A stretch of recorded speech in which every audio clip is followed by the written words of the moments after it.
When you think of Max Payne 3, melee is probably not the first thing to come to mind. Now, melee is something that's possible in Max Payne 3. It's a good way to fight enemies in close combat, and even though you probably won't use it often, melee attacks are some of the most intense attacks in Max Payne 3, as demonstrated by this one.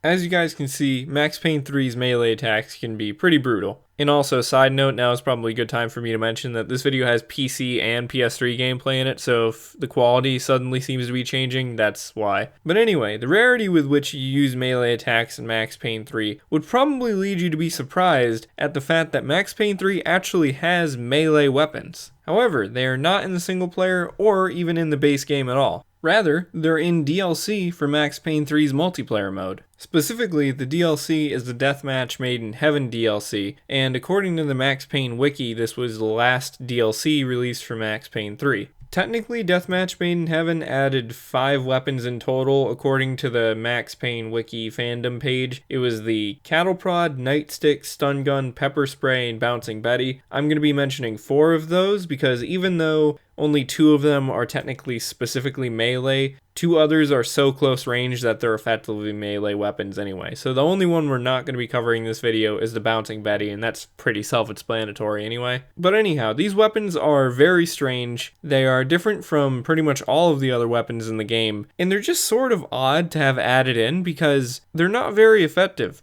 The first weapon in this pack that I'm going to talk about is the Taser. Of the 4 weapons that are going to be focused on in this video, this one is the most similar to the rest of Max Payne's weapons because it's pretty much a gun, but just a non-lethal one. It fires 1 shot and then needs to be reloaded afterwards. It doesn't come with very many shots in general, so again, it's not really an effective weapon, especially because it doesn't seem able to eliminate other players. So usually if you tase somebody, the next thing you'll have to do is to go up and hit them with a melee attack. The range for the Taser is also not very far, so you can't like hit people from across the map or anything. So really, if you're using this to stun somebody, you already have to be close to them as it is. So there's not really a very good strategic way to use this weapon because at the range you need to be at anyway, you might as well just be using a normal gun. Especially if you have the sawn-off shotgun or any other close range weapons unlocked, you might as well just use one of those. I suppose if you were really determined to try to come up with some sort of strategy for the Taser, it might work well as a dual wield with another pistol, but even still, I don't think that would work out super well. One of the cool things about the Taser though is that since it's a electric weapon which stuns other players, you actually sort of get kind of a special animation where the other player gets like zapped, so that's kind of interesting. And I think it was either this or the cattle prod that somebody else used on my character that was what like alerted me to melee weapons in Max Payne 3 in the first place.